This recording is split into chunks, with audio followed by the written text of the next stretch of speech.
People ask me all the time, how do you become successful? And I say, number one is you have to enjoy what you do. Donald's a promoter. He's a carnival barker. He's a P.T. Barnum. He's a larger-than-life figure. I've never met anyone quite as addicted to publicity as Donald Trump. He has all the money in the world. He's in this because he loves the thrill of the victory and the chase. If you set Donald Trump down in the middle of the Mojave Desert, he would open a soft drink stand. He will never go down.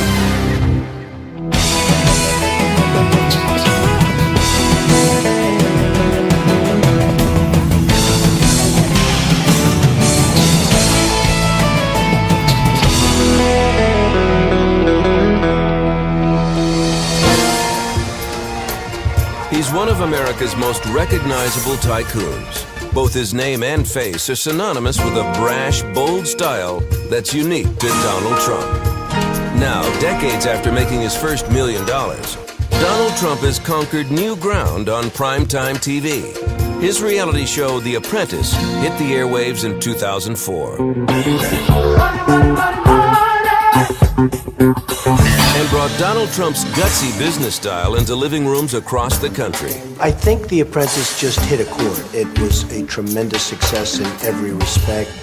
And now that's all anybody wants to talk about is The Apprentice. The Apprentice is a grueling competition for one of the most sought-after opportunities in America, the chance to work for Donald Trump.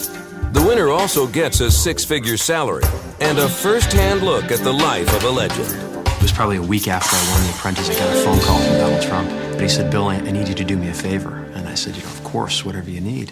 He said, I need you to become a judge at my Miss Universe contest in Quito, Ecuador. I was like, oh, twist my arm, Donald. And I'm a company man. I'll do whatever I can do to help the company. But in all seriousness, it really opened up his world to me and shown me what business is like at that level. And it's pretty fascinating to see. It's that combination of glitz paired with shrewd business sense that has made Donald Trump an American icon. Donald Trump is a natural television personality. He knows how to play to the cameras. He likes the camera, and the camera likes him. And I think Mr. Trump has a bit of ham in him, and he plays to that side of himself and enjoys it thoroughly. He loves life. That life began in 1946 in Queens, New York. He was born into a family that had profited from the American dream for 2 generations. His grandfather, Frederick Trump, came to the U.S. from Germany in 1885. He worked as a barber in New York City until he was struck by gold rush fever. The ambitious young man packed his bags and headed west. He opened several restaurants and hotels in the Pacific Northwest and the Yukon, and made a small fortune catering to the miners and prostitutes who lived in the region. He later returned to New York, began a family, and established real estate holdings in the borough of Queens. Donald's father, Fred, was a hard-working builder. He was 30 years old when he met Mary McLeod, a young girl visiting from Scotland. In 1936, they got married and moved into a quiet neighborhood in Queens. After World War II, Fred's construction business took off. Returning GIs demanded low-cost housing, exactly what Fred Trump knew best. The Trumps soon had 5 children: Mary Ann, Fred Jr., Elizabeth, Donald, and Robert. I think my most vivid memory is when my mother would be waiting and we all tumble in after school every day. And Donald would always come in the door asking, Mom, I want 2 lettuce and tomatoes with mustard sandwiches. When he was a little kid, when he had that brat-like quality, we used to call him the Great I Am. The Great I Am was enrolled in the Q Forest School in Queens. But even before his kindergarten days, Donald was learning important lessons from his father. Weekend family outings consisted of visits to construction sites and real estate properties. One of the things I learned from being with my father is how to build. My father was a very, very stern, strong guy, but a very good one. I mean, he was a fantastic guy, but he was one of the toughest men I've ever met mentally. This man, from a mental standpoint, I mean, he could do whatever he wanted. Donald enjoyed going off to the construction site, riding the bulldozer with the bulldozer drivers, and learning about building from the bottom up, because that was very important to him and to my father. Donald's aptitude for construction didn't carry over into the classroom. The grade schooler was frequently in trouble. Once he even punched his music teacher in the eye because he thought the teacher was inept. Maybe being somewhat rebellious is good because you're willing to break out of the pack. But there was a real rebellious streak, and I think to a certain extent I still have that. After 7th grade, his father decided to put him someplace where they enforced the rules, the New York Military Academy. There, he ran into Major Ted Tobias, who during the next 5 years would redirect Trump's rebellious energy. Major Tobias is a rough, tough cookie. Rough as you get. And I mean physically rough. I mean, he would come at you like you'd never seen before. He straightened me out. I was a little wise guy, a little brat, and you just couldn't mess around with this guy. I was a tough cookie, yes, I was, to all the cadets. He was not my project. He was just another cadet that needed a little more attention than some of the others. In 5 years, Donald changed. He became a star athlete and an honor student. He was promoted to cadet captain and put in charge of the honor guard. In the 1963 Columbus Day Parade, Cadet Trump marched down the street he would one day claim as his own. Who would have known that right at the major corner of 5th Avenue someday I'd have buildings going? There are a few people who have that electric quality when they walk into a room. Donald Trump has it. It was a gift. It's not something you develop. It was there. It was there when he was 13 years old. He was the kind of guy who people tended to follow from a very early age. When he graduated from the New York Military Academy in 1964, there were a lot of opportunities opening up for Donald Trump, even one in professional baseball. Art Didmar came down from the Philadelphia Phillies to talk to him about going into the minor leagues, and he said to him, "No, thank you, I'm going to go to college." Trump studied at Fordham University in New York and then attended the prestigious Wharton Business School at the University of Pennsylvania. From there, he could have gone into any business he wanted, but he decided to follow in his father's footsteps.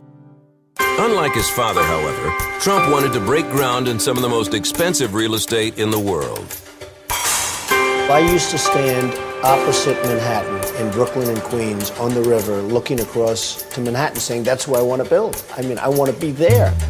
Anyone who's tried to take on Manhattan knows that the Big Apple can be a mighty adversary.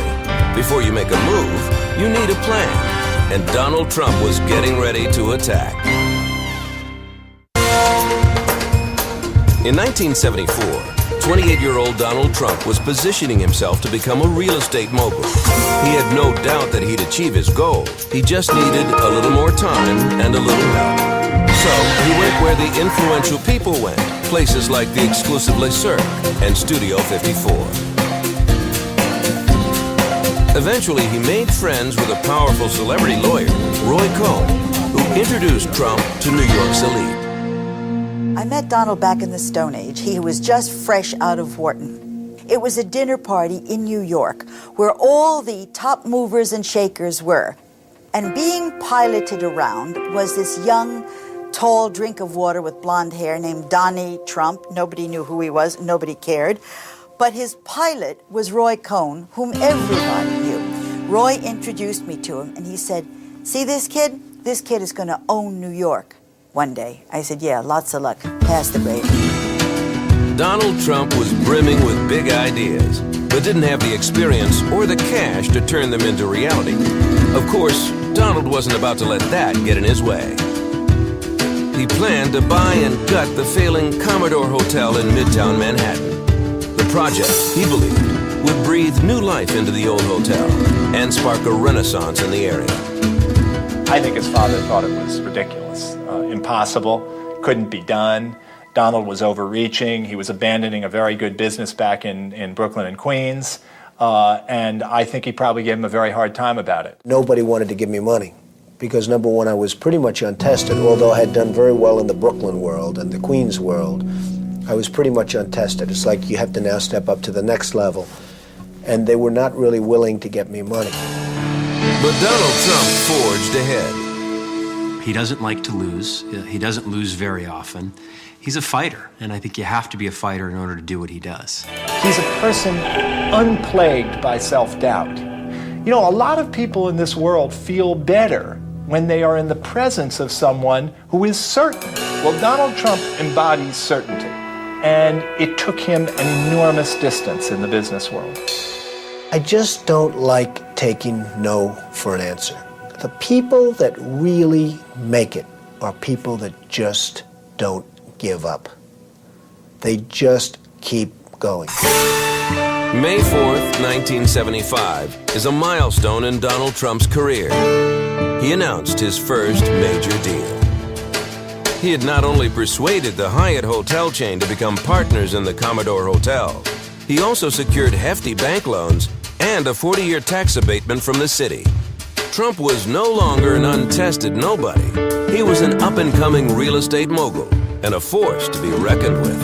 Well, people say I have a certain style. I'm known as somebody that's direct and to the point because I don't want to waste a lot of time, but it's something that for me has worked. That attitude carried over into his personal life. I was then a director of the Miss Universe pageant, and all he wanted to do was to meet all the girls, Miss Sweden, Miss this, Miss that, all blondes. He met them all. Nobody else was allowed near the girls. Donald Trump ended up with all of them. So I thought, this guy is really pretty sharp. Then he meets Ivana, another blonde, but this one was smart.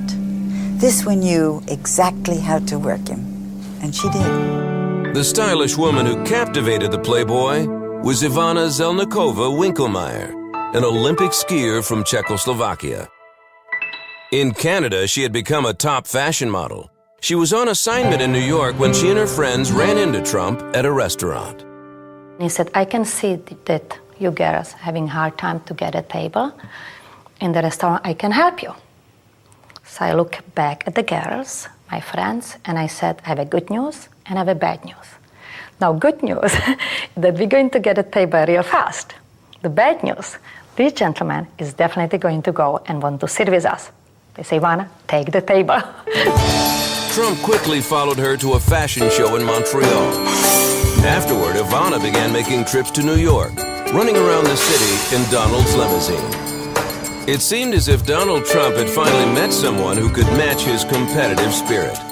As a champion skier, Ivana had broken her legs numerous times, but as soon as the casts came off, she was back on the slopes preparing for her next race. Ivana really brought a lot of spirit into the whole group. Everybody adored her, and she was great for Donald. I mean, Donald and I had been friends for many, many years, and he was always looking for some fabulous, terrific woman, and Ivana really hit the spot. When I met Ivana, I knew she was very special. I had no idea that I was going to be getting married. I wasn't looking to get married. I was having a lot of fun. But as I got to know her, I realized she was more and more special. And at some point, I realized that we'd be getting married. On New Year's Eve, he just went on one knee and asked me to marry him. Old-fashioned way. He was a gentleman. After haggling over a prenuptial agreement drafted by Roy Cohn, Donald and Ivana got married in Marble Collegiate Church, then moved into a modern apartment overlooking Central Park. I kind of grew up in the early days of the marriage with Ivana and Donald, before they became this huge powerhouse, when she was just a blonde and he was just a guy, and they got together. They became extremely powerful. It was symbiotic. Soon Donald put Ivana in charge of the interior design of the Hyatt Hotel. At some point, I realized that Ivana's energy was going to overtake her homemaking. She had a lot of energy. And I thought that maybe what I do is get her involved a little bit with the business. And by that time, my business was becoming very big. My duty was more interior designs and managing the properties and cleaning up after him, because he already was on another deal. So this is how it worked. According to Trump, Ivana's salary was $1 a year, plus all the dresses she could buy. In September of 1980, the first major deal of his life finally opened its doors for business. The Grand Hyatt was just the beginning. Donald Trump was already involved in his next even bigger deal. He bought the property next to Tiffany's on New York's Fifth Avenue. But more importantly, he bought the air rights over the prestigious jewelry store. Air rights may not mean much anywhere else, but in crowded Manhattan, the rights to build straight up are pure gold. Construction began on what he modestly named Trump Tower, a 68-story building, the tallest residential building in Manhattan at the time. Trump Tower was not just another New York City skyscraper. Even jaded New Yorkers couldn't help but notice its flashy materials. Brass, reflective glass, and rare peach-colored marble that Donald and Ivana discovered on one of their many trips to Europe. The Trump Tower atrium came complete with a waterfall 80 feet high. It's like going into another world. There's first a silence, then you see the waterfall, you hear it, and you forget about where you are, even in New York City. So the building has a certain magic to it. His Trump Tower is the biggest, the grandest, the glitziest, the pinkest, the marblest, the brassiest. Let it be. From the day I built it, it's been successful. It's not my biggest building, it's not my biggest job, but I think my favorite building would always have to be Trump Tower. His father was in awe of him. I think his father's reaction was, he's in another world. He's bigger and more glamorous and more successful and more connected than I will ever be. And I think he admired him. Trump Tower showed that Donald Trump was a player in the New York business world. He was now building his empire and was obsessive about it. I had the flu, I couldn't even talk. But I did go to the site first thing in the morning, knowing that he would be there, and inspected it, and everything looked fine to me. I get a phone call. Donald said, the first floor hung balcony is lopsided. I said, Donald, I'm sure it's okay. I'm sure I've looked. It's not right, get it fixed. Click. So I got out of bed, wrapped myself in 87 layers, went up 3rd Avenue and stood there in the snow, staring at it from every angle, and I'll be damned. From 500 yards, the boss had somehow spotted a balcony that was 1/2 inch off kilter. I had 103, but there I was, and there we were chopping that balcony off, and it was being totally set and poured again. And he was just waiting for me to call him to tell him he could come and look at it again. One day he picked up the phone and he had a construction engineer, or maybe a contractor for some big job on the phone, and he started screaming at him and yelling and ranting and raving. I mean, like he was, veins popping out of his neck. And he gets off the phone after about 2 minutes, slams it down, turns to me, face completely relaxes, he smiles, he says, "You think that worked?" Well, that's Donald. He's a fierce competitor. He loves competition. I think that's what drives him. He's certainly, not necessarily in this just for the money, because he has all the money in the world that he needs. He's in this because he loves the thrill of the victory and the chase. Trump's quest for his next big deal led him to Atlantic City, where there's plenty of cash on hand. Soon, he added 2 gaudy jewels to his crown: Harrah's Trump Plaza and Trump Castle. By their 2nd year in business, the 2 casinos were grossing roughly $30 million a month. The casinos were the perfect venue for Trump to showcase another one of his passions: championship boxing. Michael Tyson, 218 pounds and 1/4. Trump's casinos not only pulled in the big fights, they also enticed big-name celebrities to watch them, and Trump was exactly where he wanted to be, right in the middle of it all. Something I love about the basics of boxing. It's 2 men in a ring, slugging it out. There's no con. You just have to rely on yourself, both your mental and your physical ability. And there's something very beautiful about those basics that I've always admired in the boxers. Trump's own fighting spirit had made him millions, but the 39-year-old developer hadn't even hit his stride. You don't like this one, I think. It's a little bit different. Nothing's different than a building. We're getting tired of the building. Donald Trump and his fashion model-turned-businesswoman wife, Ivana, had quickly become one of New York's richest and most recognizable couples. Their children, Donald Jr., Ivanka, and Eric, lived in the lap of luxury. During the week, the family made their home in a 3-story penthouse in Trump Tower. On weekends, they escaped to a sprawling Connecticut estate. Donald and Ivana shielded their children from publicity, But the famous couple enjoyed the spotlight for themselves and didn't hide their expensive lifestyle. Some criticized them for gaudy excess, an impression that may have come from some of their more conspicuous possessions, including their home at the top of Trump Tower.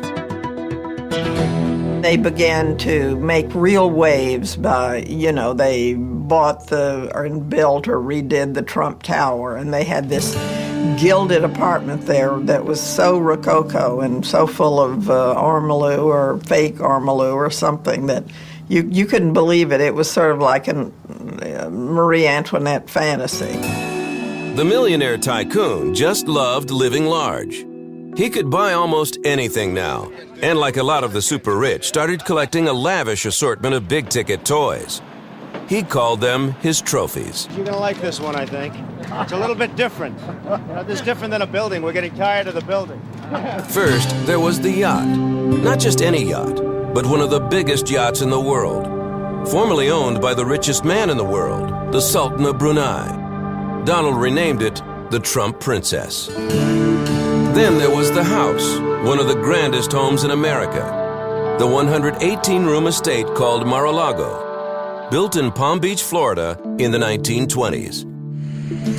And then there was the airline.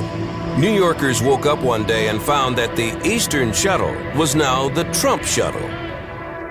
And just when everyone thought there was no way Trump could Trump himself, he did. The historic, elegant Plaza Hotel had sat on Grand Army Plaza on Manhattan's Fifth Avenue for more than 80 years.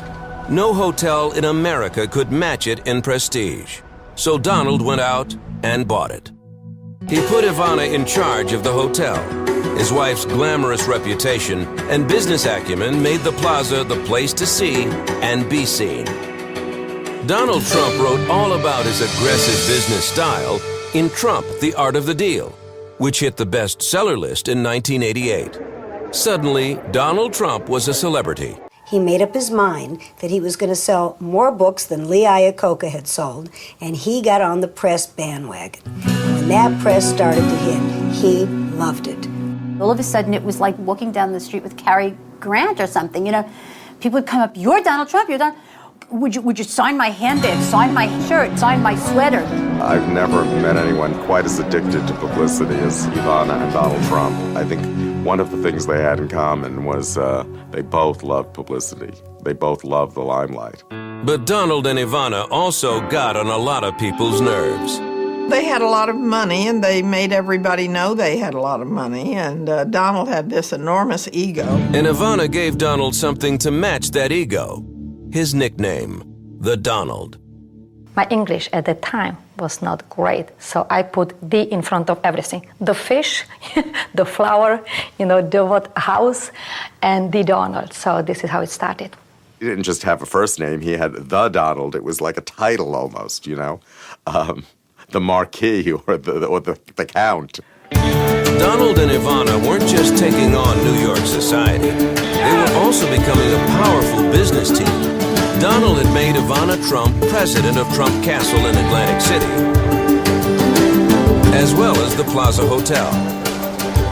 He was just bent on establishing her as a great executive and a great business person and a person who could do anything.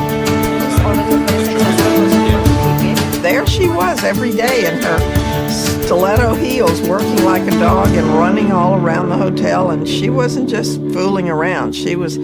I thought she always was trying to impress him that she was as good as he wanted her to be. But as good as Ivana was, her business savvy couldn't keep the Donald from the brink of financial ruin. Donald Trump's crown is in hock tonight.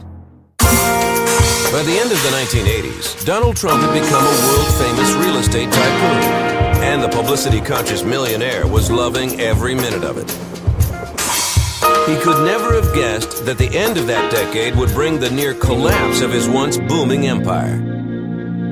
The trouble began that fall. Trump was building the biggest hotel casino in the entire world, the Taj Mahal in Atlantic City. Construction of the billion-dollar complex was far behind schedule and getting more expensive every day. Then in October, 3 of Trump's top gaming executives chartered a helicopter for Atlantic City. The flight spun out of control and crashed, killing all on board. That had an impact on me, I can tell you, a big impact on me. It sort of said, what is this life all about? They were friends of mine. They were great executives. We were doing tremendously well. And then all of a sudden, my whole management team got wiped out on one helicopter. And it really had an impact on me, which I think probably had a negative impact in terms of my relationship with Ivana. Donald and Ivana still seemed like the perfect couple, but behind the scenes, their marriage was in deep trouble. I think having Ivana in the business was very, very unfair to the marriage, because I'd come home for dinner at 7 o'clock and Ivana would tell me business stories. And maybe after going through the wars all day, I didn't want to hear business stories. Maybe I've heard enough of the business during the day. I didn't want to be married to an executive. We would talk during the day about business, and we would talk about the evening about business. And so, eventually, there was no time really for romance and all. In early 1990, Ivana learned that her husband was having an affair. I remember speaking to her one day at the Waldorf, and I said, "Is it true that he's having an affair?" And she says, "What are you talking about?" And I said, "Why don't you just watch yourself?" It was on the ski slopes of Aspen that the Olympic skier Ivana Trump came face to face with the other woman, Marla Maples. So here he is having this affair. He had stashed her at a hotel called the St. Moritz, which he then had.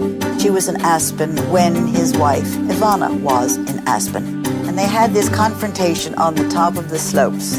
And Marla wasn't going anywhere. She was going to get this guy. The confrontation between Ivana Trump and Marla Maples made headlines around the world. It is in fact the site of a stormy love triangle. Wherever I went, the headline in English, in French, in the London papers was Trump, Trump, Trump, Trump. It was a very big story for the time. It ran about 3 months every day in the tabloids. It shot the tabloid newspaper sales up about 50%. It drove television viewing up. It had a life of its own. But the media frenzy over his marital problems put Donald right where he liked to be, on the front page. He loved, I think, being in the headlines every day for 3 months. He loved when the Post printed the best sex I've ever had headline that Marla was supposed to have said about him, which later they denied she'd ever said, but he loved it. Donald once told me, who else do you know that can get their picture on the New York Post 5 days in a row and also have your name in Indochina and Taiwan and all over the country, all over the world, I should say. But Trump underestimated Ivana's importance to his weakened empire. Her glamour and sophistication gave the properties she oversaw a sense of elegance. She was also a popular figure in New York society columns, which gave the media-savvy Trump a steady stream of free publicity. Ultimately, it was Ivana who decided she had had enough. I once said to her, "Honey, you're a European wife. Why don't you act like a European wife?" Which means, look away. So she says, no, I don't have that. I don't have him. If he cheats, I don't have him. So she got rid of him. Ivana Trump filed for divorce, contesting the amount in their prenuptial agreement. She truly believed Donald was a billionaire, so she sued him for half of what she thought he was worth. Then the fight got ugly. It was rough on the kids. There was certainly, a year and a half there, and I guess it even extended longer than that because it was a rather messy divorce that extended into multiple years. The couple's public brawl ended suddenly when Ivana's beloved father died unexpectedly in October of 1991. Donald Trump actually flew over for the burial. He and Ivana were in the midst of their divorce. They were arguing about everything, custody, money, and he put his arm around Ivana. The 3 children were with them, and after that scene at the funeral there and the burial, they decided they were going to get divorced, but they were going to do it amicably, and they were going to, for the sake of their children and for the love that they had shared, do the right thing. The divorce settlement cost Donald $14 million cash and the $12 million family home in Connecticut. Their relationship was shot, but as this 1995 commercial reveals, they still knew how to get together and make money. May I have the last slice? Actually, you're only entitled to half. The couple remained a team when it came to raising their 3 children and instilled in them the value of hard work and self-sufficiency. While their daughter Ivanka was attending the prestigious prep school Choate Rosemary Hall, the Trumps gladly paid her tuition, but they insisted she earn her own spending money. So Ivanka took the beauty and brains she inherited from her mother and father and went on to become a successful model. When she graduated, she headed off to college hoping to follow her father into the business world. Meanwhile, Trump had other worries. He barely managed to open his prized Atlantic City casino that April. Here's America's foremost entrepreneur, Mr. Donald Trump. It was another glitzy launch for the Trump empire, but the Donald's luck didn't last. The economy was in a recession, and the real estate market was plummeting. The name Taj Mahal means crown of the palace. Donald Trump's crown is in hock tonight. Donald fell on very hard times after they got divorced. His credibility was at low. Plus, the real estate market had fallen apart. Plus, people weren't that crazy about Marla. So Donald really took a tumble. I was at the highest of all pedestals. And then one day, the pedestal was knocked out from under me. I went from the very highest point, the hottest in the country, the highest point, and then all of a sudden I'm getting horrendous front page articles that we predict that he won't be able to make it back. He's finished. I owed billions and billions of dollars, just billions. The real estate markets totally collapsed and many other markets collapsed, and it was bedlam. Trump sold off some of his biggest assets. His airline, the Trump Shuttle, his yacht, the Trump Princess, his first big success, the Grand Hyatt, and most painful, the Plaza Hotel in New York. In return, Trump got equity in his casinos. They turned out to be the cash cows that kept his empire alive. And I think any great entrepreneur loves to prove people wrong, and that's something that he's been able to do. And I think if you look at Donald Trump, he's a guy who never quits. This guy never gives up. Despite his financial woes, Trump continued his relationship with Marla Maples, an aspiring actress 17 years his junior. In many ways, she was the opposite of the older, more worldly Ivana. I brought in more of a at-home, softer quality, more spiritual side of life, and he probably liked that I wasn't so caught up in the social side of life. I think he was really tired of that. I don't believe down deep in his gizzard he wanted to marry Marla. He might have wanted to have Marla. He might have wanted to own Marla. He might have wanted to play, but get married for what purpose? To give up millions? Maybe Trump wasn't ready for marriage, but in the spring of 1993, he got ready for fatherhood. Marla became pregnant, and on October 12th, their daughter Tiffany was born. After a lot of speculation over whether the two would tie the knot, Marla signed a prenuptial agreement for a mere $2 million, and the Georgia Peach got her man. He really has the desire to have me be more of the traditional wife. He definitely wants his dinner promptly served at 7, and if he's home at 6:30, it should be ready by 6:30. So that's a little tough, and he really wants me to be the one doing the cooking, and it's hard. The new Mrs. Trump settled into her home in Trump Tower, but the marriage was off to a troubled start. Privately, his drive to fix his business setbacks caused tension between the newlyweds. In public, Marla had difficulty shaking the stigma of being the other woman, and rumors about Donald's womanizing plagued the couple. The stress on the marriage was too much. The couple parted ways in 1997. The split came just 1 month before their prenup expired. Luckily for Donald, his second divorce would cost a fraction of his first. A bachelor once again, Trump focused his energy on work. The 51-year-old real estate tycoon was preparing a comeback and was slowly pulling his company out of debt. I was able to fight it through. I never had to go bankrupt. I never had to do things that, unfortunately, friends of mine who were really talented people had to do. The banks were terrific as far as I was concerned. And they realized the importance of my talent and the importance of my name. If you set Donald Trump down in the middle of the Mojave Desert, he would open a soft drink stand. He will never go down. That year, Forbes magazine estimated his net worth at $450 million. But Trump balked at that number. Malcolm Forbes once told me that Donald Trump was the only one who would call up and say, Malcolm, you've got it wrong. I'm not worth $1 billion, I'm worth $3 billion. And Malcolm would say, but Donald, we've got to subtract the debt from the net worth. Donald didn't see it that way. Donald's a promoter. I think he even said in the book we wrote together that, a little exaggeration isn't a bad thing. He's a carnival barker. He's a P.T. Barnum. He's a larger-than-life figure. The truth is for university ethics professors. That's not Donald. Of course, Trump made the best of his bad fortune. He wrote another book, this one called Trump, The Art of the Comeback. And as part of that comeback, he even considered running for president. The polls have come out. They've been unbelievably strong. They say I'd win. I looked at the possibility of running in the Reform Party, which I didn't like too much, to put it mildly. It was a party of total chaos. And I decided I didn't want to do it. In many respects, I'm too honest to be a politician. Next, Trump built luxury golf courses, bought the Miss Universe pageant, and added several more jewels to the Trump real estate crown. Trump International Hotel and Tower, Trump World Tower, Trump Park Avenue, Trump Place. At this moment, I have 9 major towers under construction. And we're doing jobs in Miami, we're doing jobs in Korea, we're doing a lot of different developments. It's been very exciting. Trump was back on top and looking for new empires to conquer.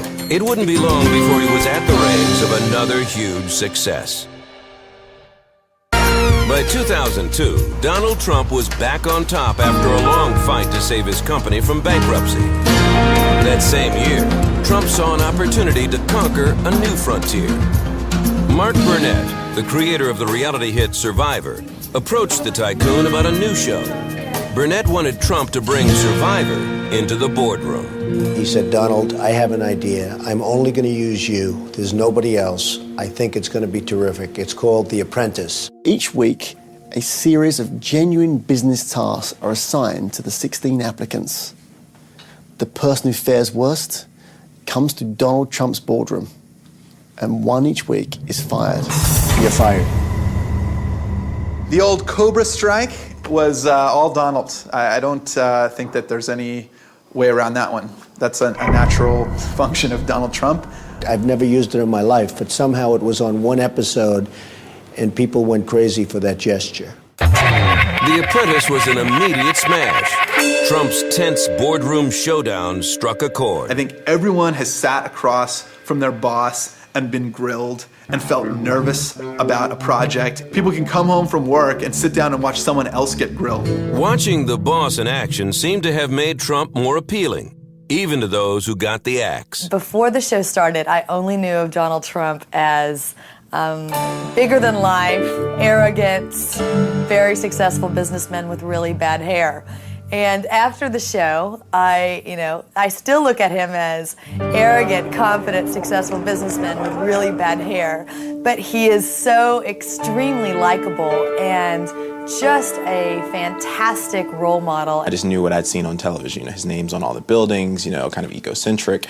And then, afterwards that really changed. I got to see him as a very human individual, someone who's by far one of the straightest shooters I know.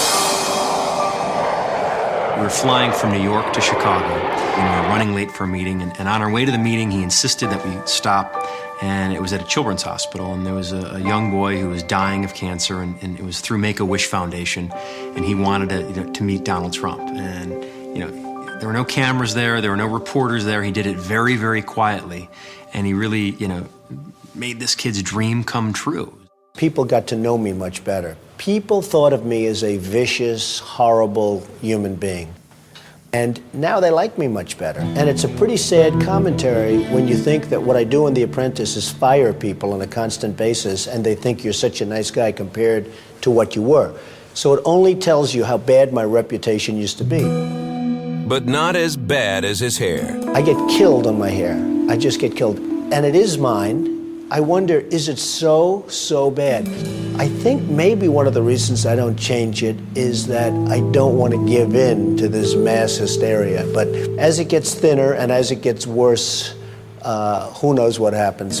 Aside from his dubious hairstyle, Trump continued to have his share of ups and downs.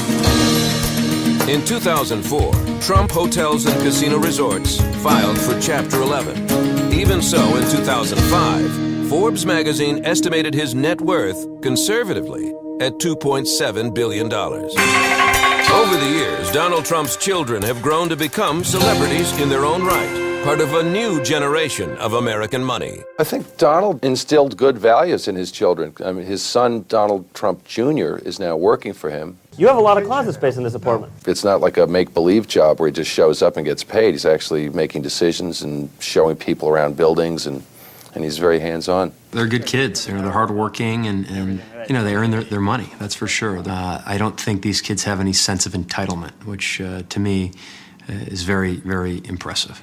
You see how he treats his daughter, Ivanka. You know, she's daddy's little girl, and you know, he loves to love her. You know, he loves to see her succeed, and he tries to support her. He's a good family man. Ivanka Trump is someone to watch. You know, just out of Georgetown, she wants to go into real estate development. She is a beautiful, kind of unconventional beauty and smart. I think she's going to help bring the Trump family name into a new position. I mean, we see her father's name on every building in New York, and yet it's met with some controversy. It's met with some level of disdain, but I think Ivanka's doing a lot to sort of change that. But it's Donald's personal life that's gotten most of the press. In the years since he and Ivana split, Trump's love life has made as many headlines as his businesses. And for a time, Donald Trump was gaining a reputation as a ladies' man. That whole divorce and the 3 months of it turned him into a guy who believes he's God's gift to women. He came to believe his own publicity from it, and he's never departed from it. And since he divorced Marla, he's very much, you know, my girls are taller, prettier, sexier than anybody else's. Trump played the field until he found the tallest, prettiest, and sexiest of all, Slovenian model Melania Knauss.